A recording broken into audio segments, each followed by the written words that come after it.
In terms of recording, you can probably set up about 300 frames and extend your timeline. Usually I like to have about 20 frames, especially for the major thing, like the mouth opening. We have 20 frames, and then for 10 frames or 20 frames, you can blend in the wide and the narrow. Those two are very important in the interaction. Easiest thing to do, though, is to go to your first frame, and we can just simply hit Key All. And as a habit, I like to go 10 frames, make a change, and it's, again, good to key all. Now, what you could do as well is potentially just kind of race through the timeline and just key all, so you know that you're not making changes that maybe won't stick. So you could set up your animation this way as well, and then maybe turn on auto key so that you can fire these blend shapes. But like I said, for me, the biggest thing is getting a bit of overlap in between the jaw open and the narrow and the wide. So usually the narrow and wide we don't fire together, but the open for sure. And by the way, I mentioned the newer shape editors. So if you go into Windows, General Editors, sorry, actually it's under Animation Editors, Shape Editor. You'll see kind of the newer version of this, which I think is probably a little bit neater, a little bit easier to read, especially because of the way the workspaces are laid out. So I would say we can go to frame 10. We can fire our jaw open. Okay, so now, yeah, like I said, if you have auto key off, I would encourage you to turn this on, at least for this process. So auto key on, and we can just do, the default curves. Auto tangents is fine. Just to get a nice kind of slow in and slow out on the jaw animation. So if we turn this on now, we should see an update here. Just remember, every 10 frames, try to auto key. So, like I said, I'll go back to 20, keep the jaw open. Maybe back to 30 and keep it open as well. Okay, so on frame 20 now, I can start to do the narrow. Right, so basically it'll be 0. You want to hold that. So on 30, I'll also keep the narrow. On 40, it'll fade out, and then I can start to do the wide. So I'll go to the wide or the smile. Actually, looks like I'm missing my smile. Oh, there we go. Sorry, it's right below. So again, I want to keep the jaw open for this. Now, you don't have to go 100%. So if you find like your best mix is kind of a jaw half open, then we can do that. That's totally acceptable. And again, I want to hold that. So I'm going to see if I can, what's my value here? About 0.531. So I'll keep the jaw open, 0.531. So good. It's helpful in the animation to kind of hold this stuff open for a little bit. There we go. So we're kind of just going through the motions here. Oh yeah, I guess the jaw was a little less open. What are we at here? 0.531, 0.62. So I'll just make sure I'm at about the same. Okay, 0.531.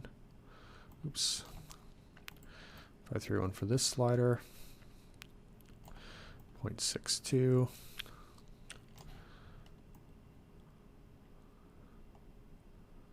Okay, and then at 60 we're back to kind of a neutral. So that's the big ones for the mouth, and then we can start. Again, I like to have a little bit of overlap, so again, we'll make sure we key everything here.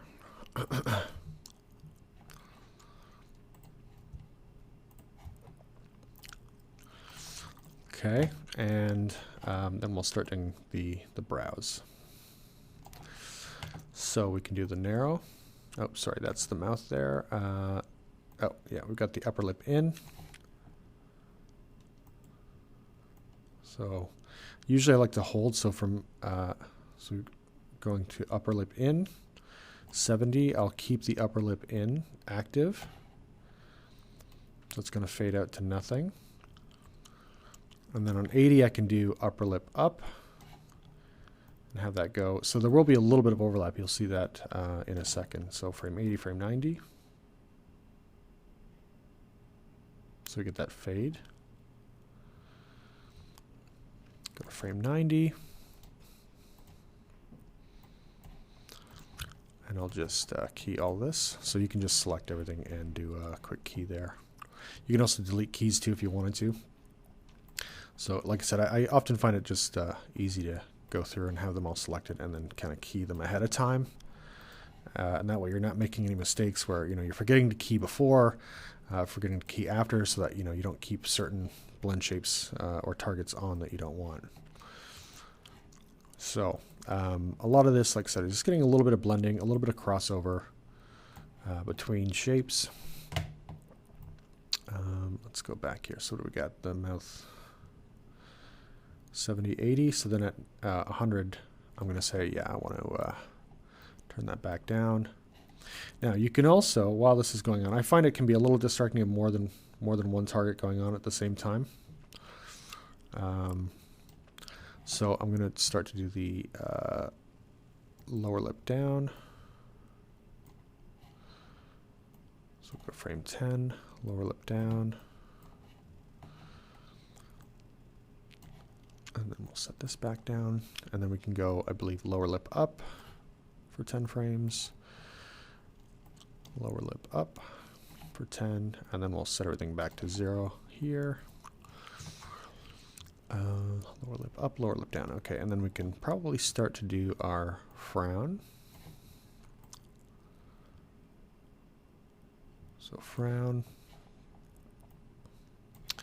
And we'll just make sure. I think I may have keyed with the upper lip up on, so I'll have to just correct that as I go. So frown and then 160. So again, I like about, go from 0 of the blend shape, then go ahead 10 frames, have the blend shape up to 100, or if you're doing a mix, you can have a little less than 100 is okay. Have that run for 10 frames, then have it fade back out again. So that's kind of my process. It's about a 40 frame, right, from 0 to 10, going from 0 to 10, 0 to 100, then from 10 to 20, 100 to 100, and then 20 to 30, or 30 to 40, you can fade out from 100% blend shape to 0. So again, that was, I believe, the frown still. Let me just double check this. So 140 frown, and then we can actually zero that out here. And again, I like to sort of keep the eyelids separated, just again, so it's kind of easier to focus on the upper and lower part of the face. So you can do blinks. You can do really, really quickly. They don't actually have to last that long. So you can literally try even just have them on for 5 frames and then off. So we can just play that back just to. So it's a very slow blink, right? A lot of blinks actually happen very, very quickly. So you can have a slow blink. So we're at 75, I think. So then I can go 76, blink, go to 77, and then have it. So again, we'll just do a quick playback. Yeah, I think that second blink might be a little bit too quick.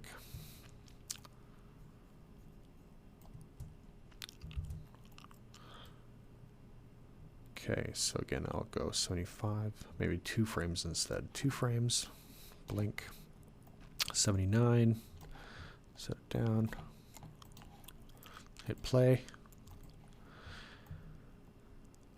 Okay, so then now at frame 80, I'm basically starting a new cycle here. So I'm going to just select all these and start to set up my keys really quickly here again, just by making sure they're all at 0, clicking on key. By the way, to select them all, you just have to hold shift and kind of move your mouse over all those blend shapes.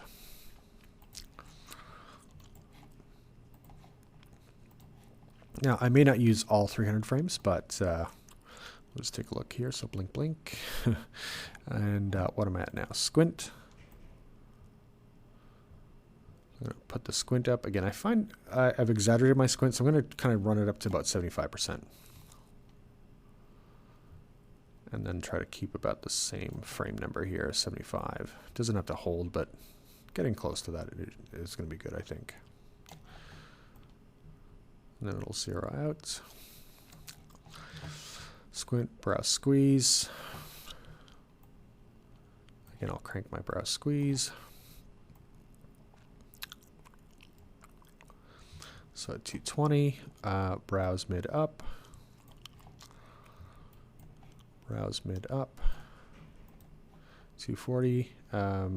I think we can go down, down. So again, I should just make sure I'm keying everything here. I think I'm not quite keying all stuff. There we go. Key all that.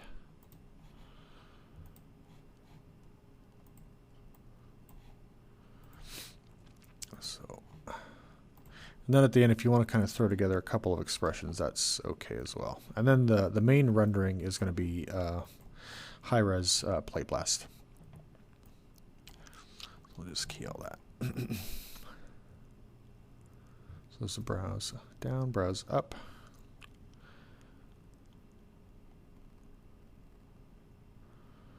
Okay, so browse mid down.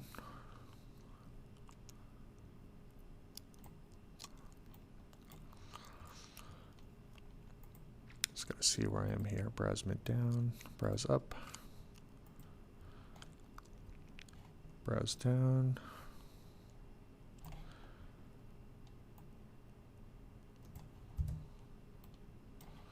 Okay, browse down. So here I'll set the browse down off. And then the outer browse up. I have one more that's missing, which is the browse down, browse out down, which is the outer section at the midsection between the two eyebrows. But the outer area is where that's coming down, but that's actually missing in this set. So you would have to add that set of keys to yours. Just make sure that's set properly. And then we can just zero all this out.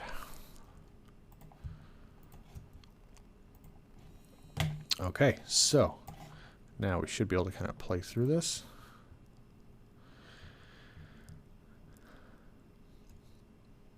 And by the way, if your animation is playing a bit strange, you might have to go into your options and I believe under settings, make sure you're set to 24 frames a second. And I believe under time slider, you want to set your playback speed to 24 FPS at 1 times. So again, that's settings, 24 frames a second. And then go to time slider and set this to about 24 frames a second and save. Now, in terms of presentation, my preference is really to make sure none of the mesh is selected. We also want to make sure as we render that we see as much of this as possible. I also, for client work and things like that, it's always a good idea to be working in HD proportions. You can cut off a part of the mesh that is not as important, so we can focus in a bit more on the face itself. I usually like to turn off my grid, make sure no mesh object is selected. So we'll just get out of object mode. Now that way when we see this, we're just seeing a nice kind of shaded view. So we can also turn on smoothing. I think that would give you the best results for all your subtools. Now it will, in this case I'm working on a laptop, so it's running a bit slower. But once you're ready to render, you can simply right click on this, go to play blast. Right now I do have a QuickTime encoder available. If you export via AVI, it may be uncompressed. And if it is, you should make sure you run it through, because this can get really, really large if it's an uncompressed, if there's no encoding on an AVI. And I'm not really too familiar with the rest of these encoders, but if you do have an uncompressed AVI, I strongly, strongly recommend that you then take it through a media encoder or Handbrake and get a high quality compressed version of that file. In this case, I'm just going to select QuickTime. Usually my preferred codec is either H.264. If H.265 is available, that's also great. Make sure your quality setting is at 100%. We want to go to from render settings, so that's why I clicked on this little window up here. That's your render settings, and I simply select from the presets HD 1080. And then we can just give this thing a name. I'm going to just leave it at Jimmy Blendshapes. Make sure your scale's 100%, quality 100%, and then we can play blast. One final note about rendering before I show the final video. In the perspective window, under the attribute editor, I do like to turn off, I do want to see the masking, so I do want to see exactly what the camera's going to see, but I do want to take out this masking. So this is something I have to constantly do in Maya, but under display options, under overscan, just set this to 1.0, and this should give you a nice full frame render when you go to play blast, so just make sure you enable that. here is the playback of my footage. Sometimes if it's not clear as well to view the facial expressions, you can also duplicate all three of the main meshes and have one on a side view, a profile view, so it might be a little easier to read some of the expressions. But I also noticed when I exported QuickTime, for some reason, every now and then we get little errors. So as I was saying, this thing has exported to this folder. So I'm going to just copy this path, and the file is extremely, extremely large. So you never want to kind of be stuck with a massive video file like this, which is 1.7 gigs. So I recommend if you have Media Encoder or Handbrake. Media Encoder is really, really great, and Handbrake is similarly great. You typically can drag your file in, then set a new location. For me, I usually don't really have to mess with any settings, especially with Media Encoder. I just drag my file in, and then just simply hit play to convert. So I'm going to open this up and show that quickly. So drag in. The preset is pretty much okay, H.264, high bit rate to match the quality of the source, and then we'll just output that. So I've basically compressed this thing down. I believe it's now a few kilobytes in size, so it's really, really great. It's still pretty high quality, and it's, you know, what's great about this too is it's easy to attach and send into an email to a client as well. So it's nice to kind of a compressed file size that's still fairly high quality and readable. So just make sure you run through all your blend shapes so that they can all be evaluated.